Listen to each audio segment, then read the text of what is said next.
Is the Home Secretary trying to be sacked? Does Rishi Sunak need a massive kick in the pants? And is this the end of no frills flying? This is Politics Live.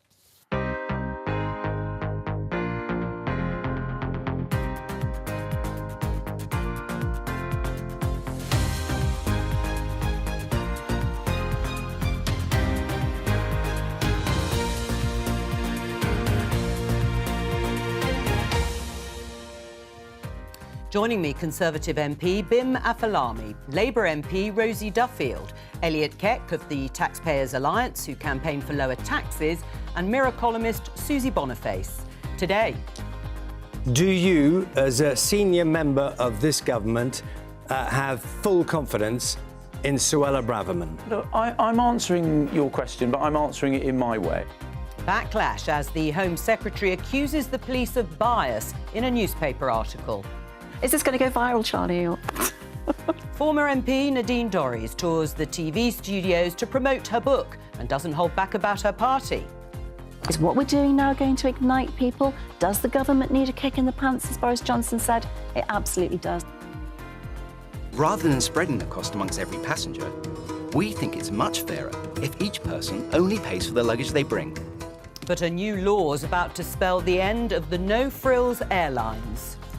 British women are the biggest binge drinkers in the world. Are we taking it seriously enough?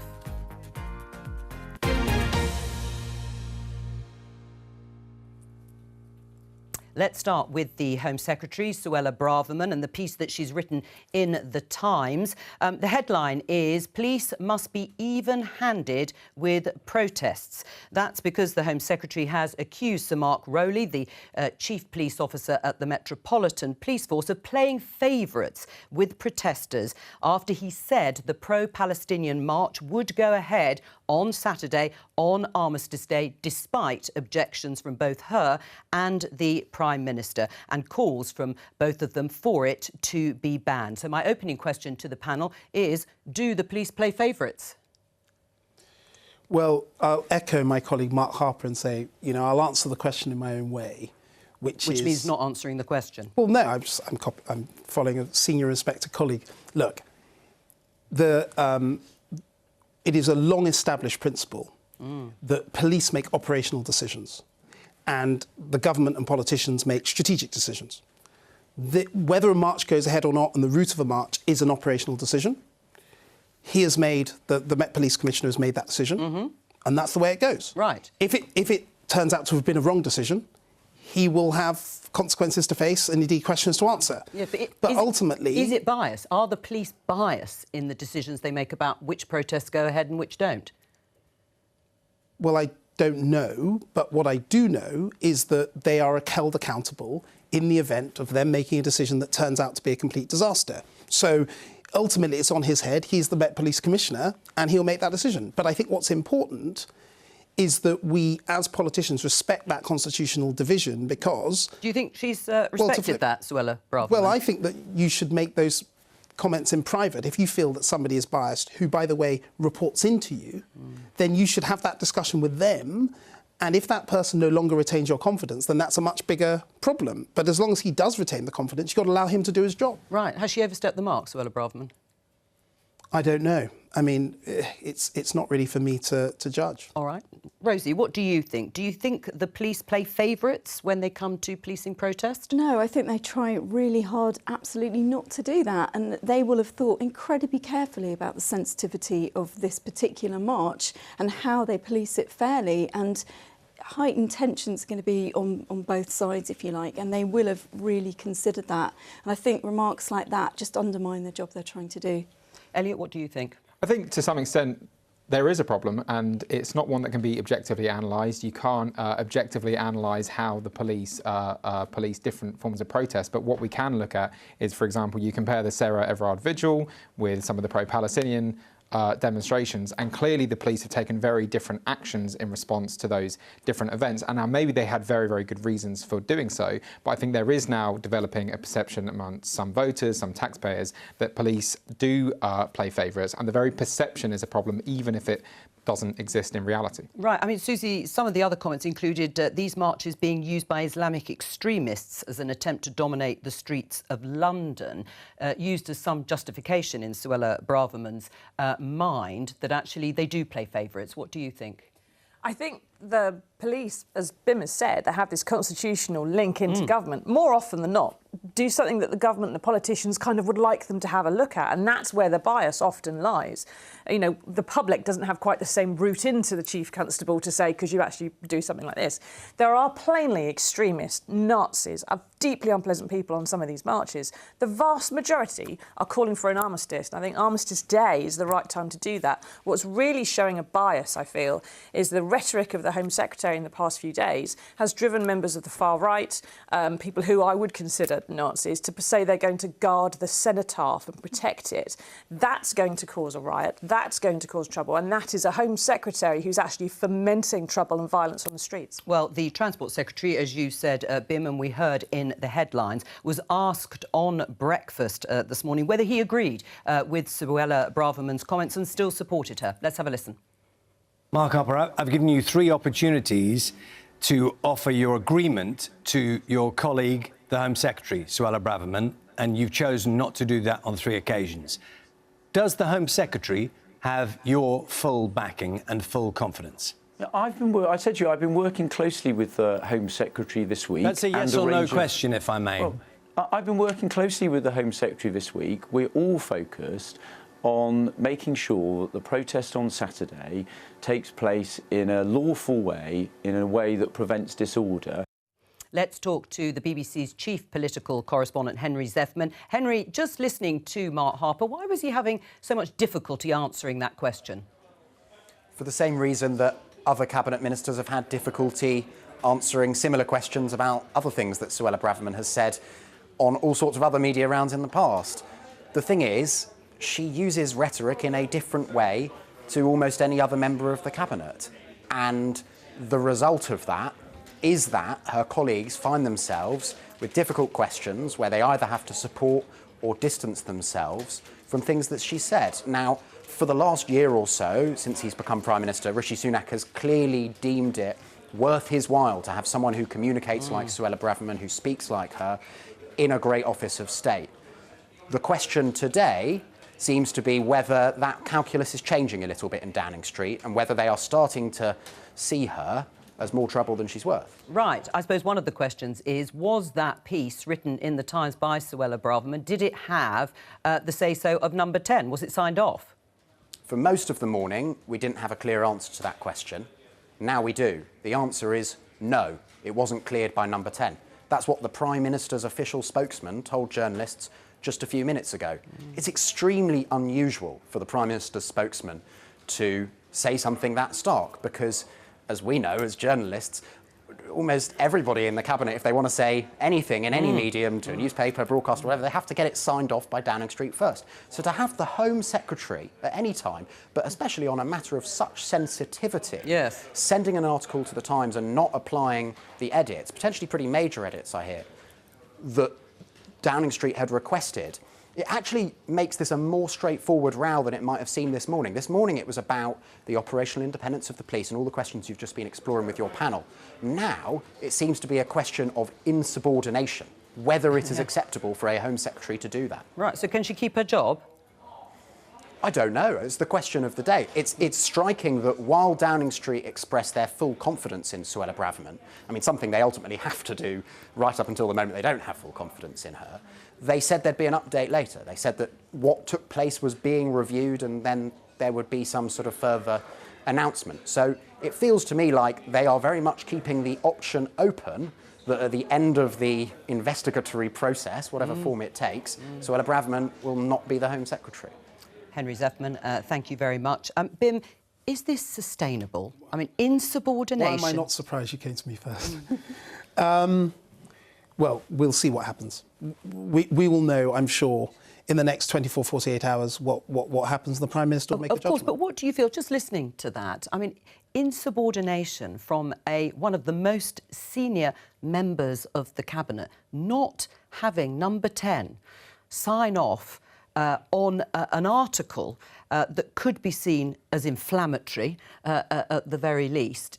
Does that not mean that she can't keep her job? Well, as I say, we don't know if that's happened or not. What do you think? It depends whether it's happened or not. What's happened? It wasn't signed off. We know that now. Look, if you have a situation where somebody submitted something for sign-off, and the Prime Minister's office has said, no, I need you to change that, and somebody has refused to change it and then put it in as previously was the case, then you've got a problem.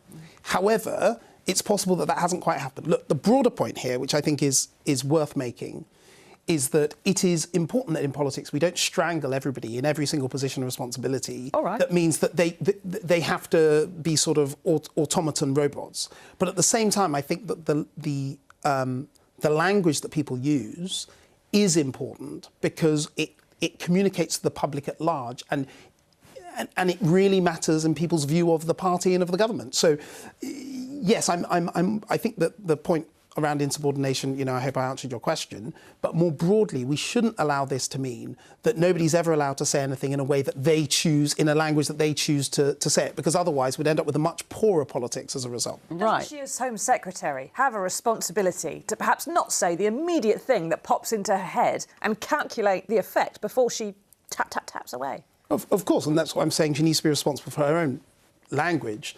The point I'm only trying to make is politicians come in different shapes and sizes, the Conservative Party, like the Labour Party, is a broad church.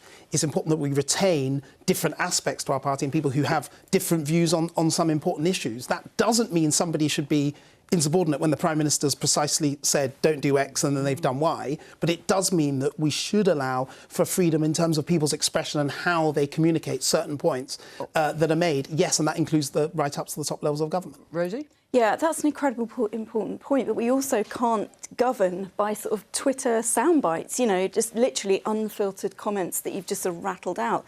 This situation, the public, everyone is treading on eggshells. It couldn't be more sensitive. So we're looking for leadership. We're looking for a sort of stable team at the top, if you like, and that the message that's going out to the public is that we're all over the place and we're playing political games. This is the worst time to be doing that. What does it say about Rishi Sunak's leadership? What does what say about it? The way Suella Braverman is behaving, freelancing, you could say. Well, we don't know if she has freelanced, so we'll find out. Well, we do. We do know because we just heard from Henry Zeffman. We've heard from the Number 10 spokesperson that it wasn't signed off, that Number 10 didn't approve the article being published. So on that basis, what does it say about Rishi Sunak's leadership? I take your point, you don't want everyone straitjacketed. But are you saying, on the flip side, that Rishi Sunak is going to allow everyone to print and say what they like? Look, they're investigating it. We'll see. Sometimes, in my experience, things often happen much more by mistake than by design. Elliot? I think the question of insubordination and internal processes is slightly different to the appropriateness or not of what the Home Secretary said. I think what I said earlier on the problems of public perception, I don't think anybody can deny. I think people do have a perception that the police treat different protests differently, and I think having somebody at the top of the political hierarchy that is willing to express some of those frustrations is potentially legitimate. The question is, was this the right week to do it? Was this the right weekend ahead of which to do it? And I think that is a separate Well, that's a good time to then show you this tweet from the Conservative MP Miriam Cates. She says the data that she talks about in this tweet is from data at People polling on the 3rd of November. 48% of Brits say Remembrance Day Palestine marches should be banned. 18% said they should go ahead. 30% have confidence in police to manage marches. 44% don't. Suella Braverman's views may be distasteful to Westminster Liberals, but they're utterly mainstream in the rest of the UK. Because of the kerfuffle, I've noticed people saying, as Miriam Cates just had, that the protest is happening on Remembrance Day, which isn't a day. There's Armistice Day and Remembrance Sunday. Now, I'm going to be at the Cenotaph on Sunday with my nuclear veterans. That is the day when everyone marches past the Cenotaph and the whole nation stops and the King's there and everything else. And most people, when I've spoken to people outside the Westminster bubble, they think this march is happening on that day. They think, because of what Suella Braverman has said, that they're actually marching past the cenotaph at the same time the King's going to be there. And it's got completely confected into a very shorthand, very binary, this is happening, that's happening. We need to make it clear, and Miriam's got it wrong in what she said because she's contributed to the confection, that there is a march happening somewhere else on a different day when most people don't mark it anyway. But we're talking about the right and freedom of people to express views, and that's absolutely right and OK. But once you're in government, you're bound by collective responsibility. As Home Secretary, you have a responsibility to keep law and order on the streets. And if we do see violence on Saturday at the Cenotaph with actual, people that I would consider Nazis claiming to be guarding it, that is on Suella Braverman's record. Right. That is what she will have caused as a Home Secretary. So how can she possibly keep her job if that happens, if there are Nazis causing problems at the Cenotaph on Saturday? I agree with what you're saying about collective responsibility. I agree with that. What I don't agree with is the idea that the Home Secretary is responsible for anybody that causes trouble over the coming few days in relation to Armistice Day or Remembrance Sunday. No, because people who are Nazis, as you describe it, or Islamic extremists or whatever, they do not take their lead from politicians, right? These guys are bad people who do bad things, and they do not need politicians to either tell them to do it or not do it. They use this as excuses. They use this as an excuse. It comes out there and the BBC pushes it out there as well. It's not just because it's in the Times and they don't read the Times, they don't care. It gets pushed out and pumped out. It becomes part of the national conversation, and they use it as an excuse. Do you not think if they're Nazis, they would just find any excuse, though? Yeah, of course they do. But, Suella Braverman's giving them a big, fat, meaty one, isn't she? Fair enough. Again, we've had... This is political debate, it's part of the national conversation, but that is different from saying that is on her head. That was what you said, and I think that's wrong. Let's just show you this. Belfast Telegraph, a response, a different response, because the Northern Irish MP says Home Secretary should be sacked after saying pro-Palestinian hate marches are disturbingly reminiscent of Ulster. The SDLP leader, Colm Eastwood, brands Suella Braverman a pound shop Enoch Powell and calls for her sacking. Do you think that comment that she made about comparing it to marches in Northern Ireland was responsible and appropriate for a Home Secretary? I think it was probably ill-advised, judging by the reaction coming from Northern Ireland. But that's why I think when people make these comments, particularly if people are writing articles quickly going into the newspaper on tight deadlines or whatever, they've got to be very careful that they don't inadvertently, and I suspect this was inadvertently cause a huge problem somewhere else. And I suspect that was, she should have been more precise about exactly what she meant about Northern Ireland, whether she talk about loyalists, whether she talk about Catholics, whether she talk about the Irish. I mean, whatever it was, it is a very sensitive part of the United Kingdom and a very sensitive issue. Is she the right person to be Home Secretary? That's not up to me, and it doesn't matter. No, but what do you... Well, I mean, you're an MP. I mean, she's the Home Secretary, a Conservative Home Secretary. I know it's not up to you, but do you think she is the right person? Well, look, she's in post, and she's doing a reasonable job on the issues that she's been put there to do, working with the Prime Minister and Cabinet. Right. I mean, others have already said it's about her leadership ambitions. It's not just about the extremely important issues that we're talking about today, that she is looking ahead to the general election and what might happen afterwards. Do you agree with that? Well, I can't see inside her mind, but what I do know is that if you're Home Secretary in a government with a parliament with at least, a year or so to go, you should be focused on doing that job and not thinking about what happens or may not happen afterwards. Rosie, do you think the police have made the right decision to actually allow the march to go ahead on Armistice Day? Only time will tell, but I think the majority of the country, certainly the majority of emails we've all been getting have been peaceful. They've just been sort of desperately upset about what they can see happening in the Middle East, and most of them are responsible citizens. They just want to kind of show their solidarity with that part of the world. And if the police are doing their job, which they usually do pretty well, I know we've had the Sarah Everard thing lately, but yeah, then it should all go off okay. But the whole point about the Home Secretary, she's supposed to be showing leadership, calming things down, not inflaming things. And I think that was just all of these comments about Austria. It's just think before you speak sometimes, maybe. Well, you've mentioned leadership a couple of times. What have you made of Keir Starmer's leadership of the Labour Party with this issue when about a third of his MPs don't agree with his line on calling for a humanitarian pause rather than a ceasefire? I mean, I happen to agree with Keir's take on things. I've got an awful lot of Jewish friends who don't feel safe at the moment, and I work very closely with the Jewish community because of partly the history of the Labour Party in the last few years. It's been incredibly difficult, and anyone coming in as leader of the Labour Party after the Corbyn years and all of the scandals that we went through then has got a very difficult job. And he has, those MPs, that third of the party, have largely got very big and engaged Muslim communities. They're trying to do the right thing. They're trying to sort of dumb down, you know, the pain that people are feeling, and it's incredibly difficult. I wouldn't want to be Keir Starmer at the moment, juggling all of those different feelings and emotions, but I think he's doing the best he can in the circumstances. Susie, do you agree with that? I mean, or has he failed, Keir Starmer, to persuade quite a significant number of his own party to back him on this? He's definitely got a problem in that a large chunk of his party is prepared to argue that a state that has been under attack should cease all military action while it is still under attack. It's not something we would seek to do as Britain. If the IRA was attacking us, no one would say, well, stop attacking the IRA while they're still firing rockets at you or setting off bombs. It's astonishing. But I think his position is right. What I don't understand also is people in the Labour Party who wish to be see a Labour government and who wish to be elected at the next general election really think that their leader will be more electable if he somehow turns on this and gives in to what they say. It's going to make no difference. It's going to ruin some of his electoral chances. It's not going to make any difference to Israel and Gaza, and it would also cause a great deal of concern, I would think, to our international allies. So he's got to stay the course. Let's have a look at this headline in The Sun. It's actually from comments made by Boris Johnson in Nadine Dorries, the former Culture Secretary's book, and big fan of Boris Johnson. It's just been published. It says, Beau love lost. Boris Johnson warns Rishi Sunak is heading to election defeat and needs massive kick in the pants.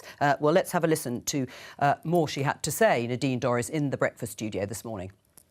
You know, when Boris Johnson was elected in 2019, he had the biggest, we had an 80-seat majority. He got a bigger vote share than Tony Blair did in 97. People were inspired to go out and vote for him and for the party. Is that King's speech? Is what we're doing now going to ignite people? Does the government need a kick in the pants, as Boris Johnson said? It absolutely does. And the one thing I would say from Boris's comments that have been lifted from the book are that that's the kind of leadership people want to see. Someone who is articulating what it is we need to do, where it is we need to take the country as a party, and how we need to move forward. And that just isn't happening now. Is she right? The party needs a kick in the pants? Unsurprisingly, I don't think Nadine, my former constituency neighbour, is right.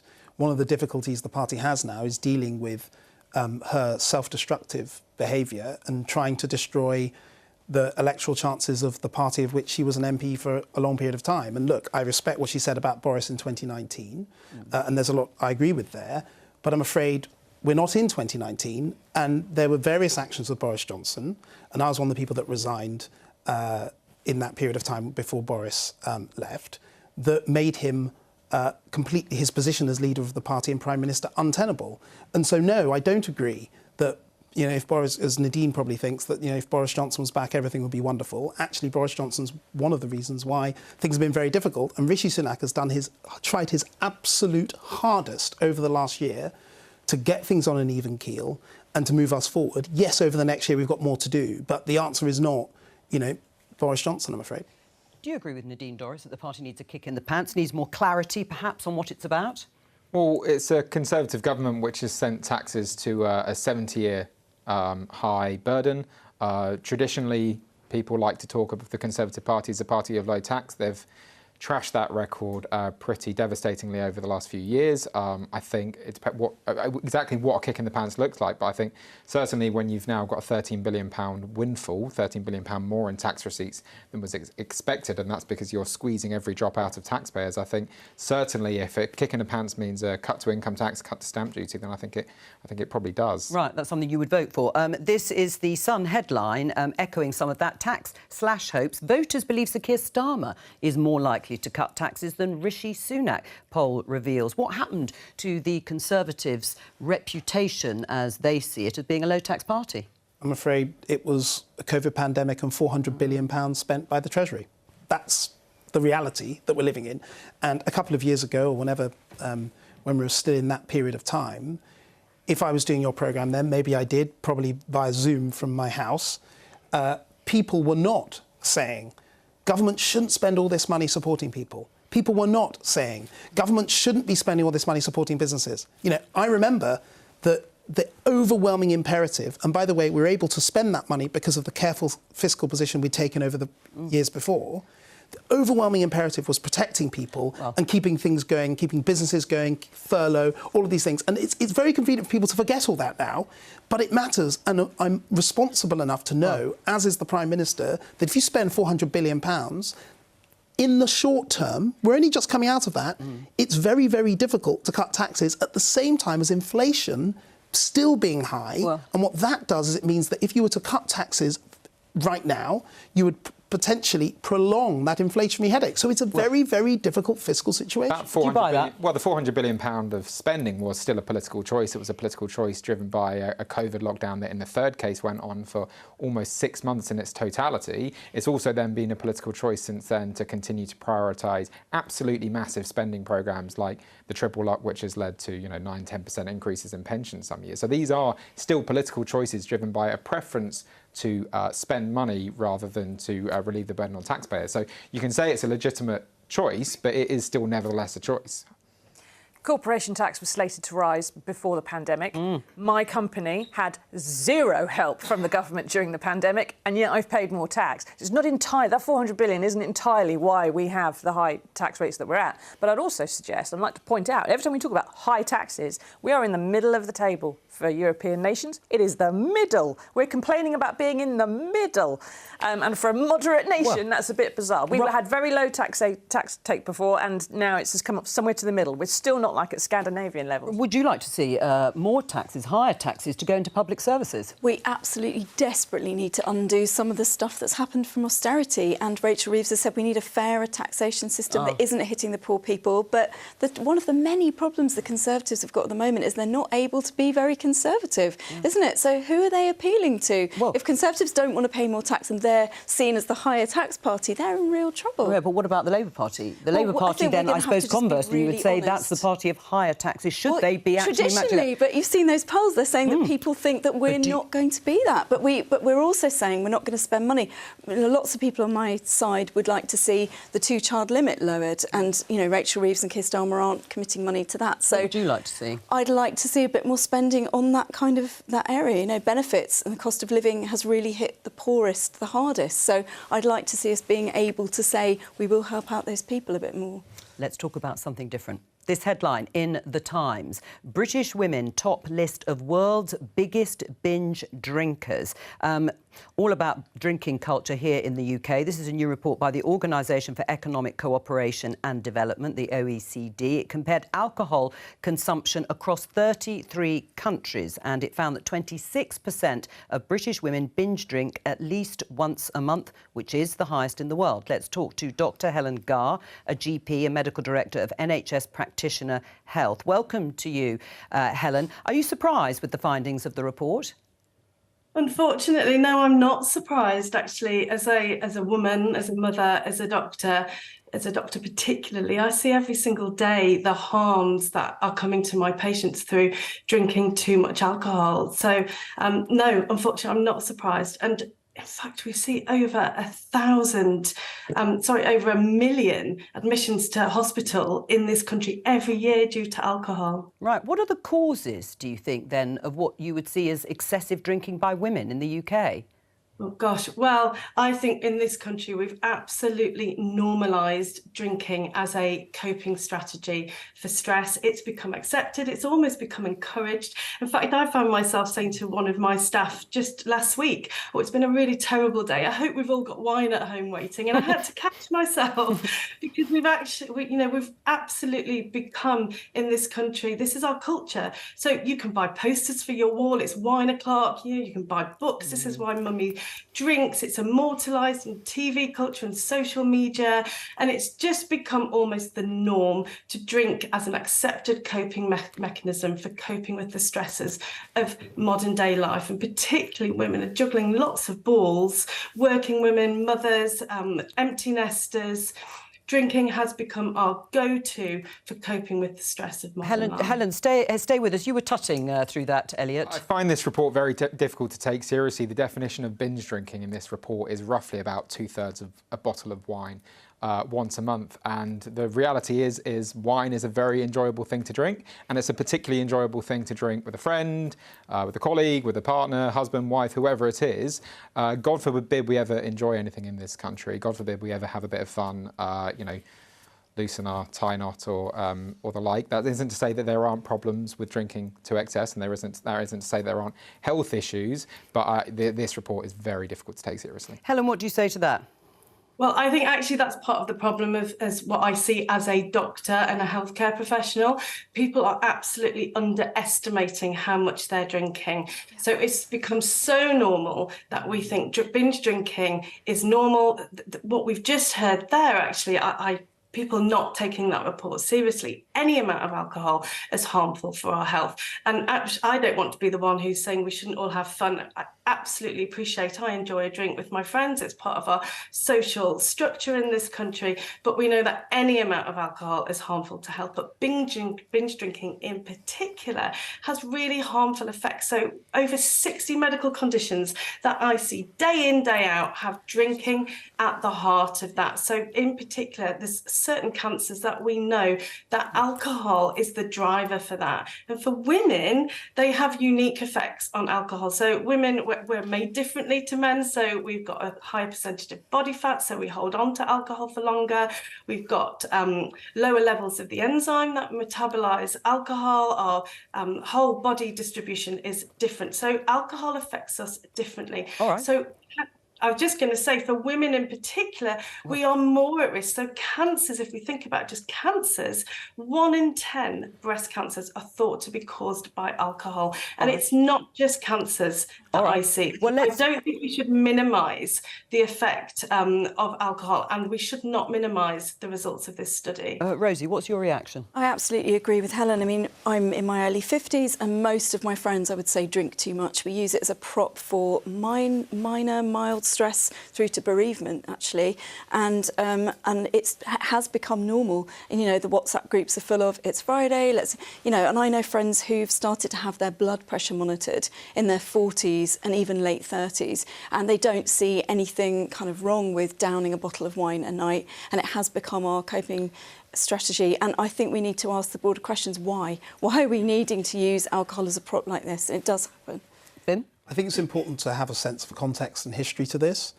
There's from the 17th, 18th century, the gin craze. There are reports of ambassadors to the court of Elizabeth I talking about how much the English, should I say, were drinking. I make those points simply to say this is not a new issue. This is not a new problem. But should the government be doing more to tackle it? You know what? I just feel that we need to get away from a culture which is seeking to strangle and protect and constrain every single aspect of our lives. I think it's really, really damaging, not per se to the issue of binge drinking, and I think that we all recognise and we all know when people are drinking an extreme amount, and of course the health problems have been well documented by the doctor who's on this programme. But frankly, we cannot live in a world where there is no risk, there is no danger, there is nothing new. And I just feel that there's such a tendency in modern culture to stop anything. We are talking about adults here. And this is another case, the OECD, a global quango that is going well beyond its remit. This is a quango that's was set up in order to help economic development and international trade. And it's now beating British women over the head for daring to have, let's just clarify this, 2/3 of a bottle of wine once a month. What Rosie mentioned, if you're having a bottle of wine a night, that's a problem and you should seek help for it. But if every now and then you have a few drinks with a friend, I think it's absolutely beyond absurd. It's okay to talk about these things, surely. I don't think anyone's saying stay in your homes, do not touch alcohol, change the kitchen sink. But I think just having these conversations and explaining to women in particular the cancer risk is perfectly... Unfortunately, the OECD do make a number of concrete policy suggestions, some of which actually have been shown to not work. For example, in Scotland, I think that's where we do have a problem. These are taxpayers' Well, money. are you talking about minimum Yeah, pricing of alcohol? Well, I mean, in Scotland, the recent research says it has led to quite a sharp reduction in the amount of alcohol-related deaths. I mean, it says a new study published suggested that the introduction of minimum unit pricing in Scotland has led to fewer alcohol-related deaths compared to England. I think the figures, I will find them in just a moment, but it was something like I think alcohol deaths are at a 14-year high in Scotland. Well, but actually it's still down. No, I don't think it's at a 14-year high. I think it's actually come down from an even higher level, according to the report, and I'll find the figures in just a moment. But what would you like the government to do, Helen? Well, obviously the government are having these conversations about minimum unit pricing, and there is some evidence that in Scotland, particularly for heavy drinkers, it has had an effect. But for me, as a healthcare professional, I would like the government to focus their efforts on giving people education and awareness to understand what safe levels of drinking look like, to understand the harms that come with alcohol, so people can make their own decisions. But most importantly, there's two things that I would want the government to think about. The first is thinking about the GPs, the primary care staff, where these patients are coming to seek help, giving us the time and the resource to support these people. So when people come to me and they're drinking too much, they're not coming to me saying, I need help with my drinking. They're coming to me saying, I feel tired all the time. I'm not sleeping well. I'm anxious. I'm depressed. I'm suicidal. I'm having problems with my stomach. I might have these other physical symptoms. That takes time to unpick. What we do know as healthcare professionals that we have the expertise and the skill to do what we call brief intervention. So catching people when they're drinking a little more than they would like, when the harms are starting to be noted, when we catch them then and we give them the support and the intervention, we can nip this in the bud and we can make but we need time and resource to do that. The last thing I just want to say briefly is about community drug and alcohol services. They exist, but they are just seeing the tip of the iceberg, and we are missing this whole cohort of people out there in our country, particularly women, who are not necessarily dependent drinking, but are drinking more than it is good for them. It's harmful. Susie, what do you make of it? Because actually one of the things, it's interesting, BIM saying we can't live in a society where there's no risk, where there are constraints, where things are banned. Although, interestingly enough, Rishi Sunak, of course, has announced an eventual ban on smoking. Grown-ups. Ban on smoking, but not when it comes to the sort of excessive or dangerous drinking that Helen is talking about. No, and there's a society impact on that. It impacts all our taxes, healthcare and so on, we'll have to pay for. Speaking as a former female binge drinker, I was a Fleet Street journalist. I drank to forget. I drank to get involved. I went through a nasty divorce and drank a lot on my own for a period as well. And I do still drink it pretty much every night, but it's one glass. And how did you get to that? Just because someone rang me up and said, you do know you're acting like your ex, don't you? And I went, oh, God, I better stop. So it's about, we need to sort of encourage, I think, people to think about the health impact of it. But I would suggest it's not just from Elizabethan England. You know, Romans came to this country and said, my God, they drink a lot over there. It is a cultural issue. And despite what the good doctor is saying about the problems they face now, I think that is something that has historically always been there. We've always used to drink alcohol, remember, instead of, because we didn't have clean water, but it was much weaker alcohol then. And I think we have to have some rules about how strong alcohol is that is on sale in the shops, how much sugar is added to it to make it more sellable. We should ban anything that's coloured blue and alcoholic, just flat out. If we don't have mental health support, people are going to turn to things like that as a prop, and the government have just ditched a cross-party agreement of mental health reforms and didn't put it in the King's speech. So that's a real disappointment. BIM, finally. I mean, by the way, I found the figures. Public Health Scotland and University of Glasgow study indicates a 13.4% reduction in deaths and a 4.1% reduction in hospital admissions, wholly attributable to alcohol consumption in the first 2.5 years after minimum pricing was introduced in May 2018, according to that study. Look, the only thing I'd add from what's already been said is that we need to remember that there is a thing called adult responsibility, and adults are still in charge of their own lives. And I just do not want us to go down a track on drinking, smoking, or all sorts of other things where we suggest that somehow adults can't be trusted to make decisions, sensible decisions, because once you go down that track... Prime Minister's just done. Once you said on smoking, you can't make a sensible decision, so I'm going to ban it. Once we go down that track, I think it's problematic. So I just think that we should all hold back and allow adults to make their own decisions. Dr. Helen Garr, thank you very much for joining us today. Well, talking of which, let's have a look at this story in The Independent. Airline fury at drip pricing accusation amid fears that new rules could see ticket prices rise. So this is about the advertised price of a flight. Should it be the price you eventually pay for flying? Consumer rights legislation in the King's Speech announced this week looks set to end the practice where the headline fare might be £20, £25, but you end up paying much more if you want a reserved seat, baggage, insurance and so on. And opponents of the move claim it will increase the price of flying. Should the government be interfering in the market in this way, Bim? Governments interfere in markets all the time. That's what governments and parliaments is there to do, is to set the rules of the market. So, of course, that's what Parliament's there for. I suspect this is the first shot of a debate that will run and run and run, because it is very, very difficult to, until it actually happens, to really assess how much of the price rise is down to the luggage or is down to the reserve seat, or how much of that is really just profiteering, and to what extent will natural competition kick in and will actually keep prices down even if you ban those things. Natural competition won't work the second that you're interfering in the market, though, right? Well, but you intervene. Hold on, but you intervene in every single market has rules, right? So there's no market that has no interference at all. The question is, if you were to intervene in this specific way and stop people adding prices for luggage and reserve seating, the question is, does it go up by? To what extent is that price rise is reflected by that? And we just don't know the it answer could go to up that. by £80. I mean, could it price people? If I was EasyJet or Ryanair, whoever has done that, other airlines available. If I was whoever had done that, I would be saying as high a number as I feel I could get away with, because I want to keep this pricing structure. And it's up to the competition authority, it's up to government to look at that and say, what are the right rules? Why do they want to keep the pricing structure? Because they're chiselling customers. That's why it's the only reason to do it. It's a lie to get people online. So that's why I think natural competition should keep these prices down. Right. I mean, that may or may not work in the way Bim has described it. Is it honest in the way that tickets, prices, hospitality, whatever it is, are advertised? No, it's really disappointing, isn't it? When you click on those ads and it says £29.99 from £29.99, and it never is. It's never that. It's like on one particular random day of the year. But as someone who's worried about climate change, I don't particularly want to see rock-bottom airfares, I have to be honest. However, we don't want to price families who go on one holiday a year out of the market. So, right. Well, Ryanair have tweeted this. If we told you it wouldn't be a surprise flying Ryanair today, how many surprise fees are they going to make me pay this time? I think we need to differentiate between mandatory drip pricing and voluntary drip pricing. So if you're buying, let's say, a theatre ticket and there's a £5 booking fee, that's something you cannot opt out of. No. That booking fee is included in the price and arguably should be included in the price. That would be an intervention that I think would be legitimate.